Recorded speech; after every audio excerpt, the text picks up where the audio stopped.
Thank you, Madam Chairman. I'll try to do this in 6 minutes, but Ms. Harrington will have a discussion here in a moment, but I want to let the chairwoman and the ranking member know about my concern about the MOX program. Back in the 1990s, under the Clinton administration, South Carolina agreed to accept 34 metric tons of plutonium, weapons-grade plutonium, in excess of our defense needs. There was an agreement negotiated between the Clinton administration and the Russian government where we would take 34 metric tons of plutonium in excess of our defense needs, weapon material, and the Russians would take 34 metric tons and we would dispose of it. We've been dealing with this issue for over a decade now, well over a decade.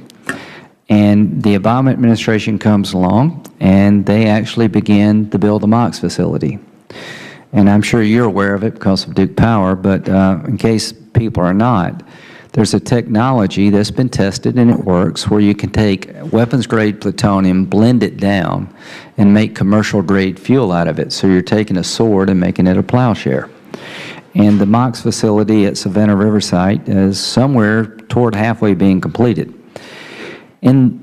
Last year, the statute that Senator Thurmond wrote when he was in the Senate and I was in the House, because there was so much pushback in South Carolina about accepting this plutonium, the fear was we're going to hold this stuff and have no way forward.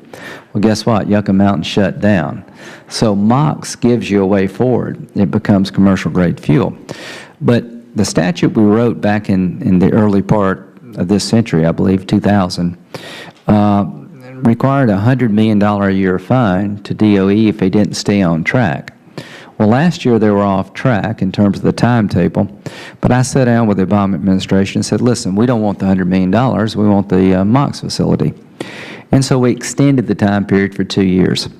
I can assure you I would not have done that if I had known this year in the President's budget they would be suspending the MOX program for a study. We have studied this thing to death. It is now time to get on and getting it built. Ms. Harrington, we do have an agreement with the Russians regarding the 34 metric tons. Is that correct? Yes, sir, that's correct. And in 2010, the agreement was amended to say that the disposition path would be MOX. Is that correct? That is correct. We rejected vitrification because if you're going to vitrify all of this stuff, we're not going to store it at Savannah River. We're not a storage site. So if we do something other than MOX, how can we meet our obligations under the treaty? First, I'd like to clarify that in this assessment pause that we have included in the budget, MOX remains clearly on the table. It is not that we are disregarding MOX as a viable option. I don't mean to be rude. You're a very smart lady. It's not on the table. It's the pathway forward. It's not subject to debate. I wouldn't have done anything I did last year if I thought there was one chance in a million that would be debating a year later whether or not MOX is the way to go. I don't want the $100 million. I want to get this stuff off the table in America and particularly in Russia, given the times in which we live in. So what I would suggest to you is that the $2 billion overrun concerns me too.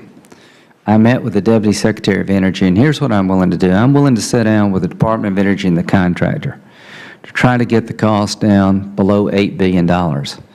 Now, at Savannah River Site, the pit disassembly facility was going to be a third separate building. This is where you take the pit out of the warhead, and that's what's blended down into MOX fuel. It's the plutonium bullet. We were able to avoid building that facility and save $2 billion right there. Over the past decade, Savannah River Site has been very forward-leaning when it comes to saving money in a responsible manner. We've got 54 tanks full of Cold War residual material, high-level toxic waste. And we agreed back in 2002, I believe it was, to leave a portion of the waste in the bottom of the tank, in the hill of the tank, rather than scraping it all out, and that saved $16 billion. We thought we could close the tanks up with some high-level waste that would be treated and that saved $16 billion. So, Ms. Harrington, we in South Carolina and Georgia have tried to be good stewards of the taxpayer money, and I'm just here to tell you that I will work with the administration. I talked to Dennis McDonough about this last night to get the costs down, but I will not entertain for 1 minute a disposition plan other than MOX. We're halfway through. There is no other way to do it. We have an agreement with the Russians, and now is not the time to break that agreement given the world in which we live in, and is surely not the time to break faith with the people of South Carolina and Georgia. So when it comes to lowering cost, count me in. When it comes to studying another way to do it, count me out. Have a good day.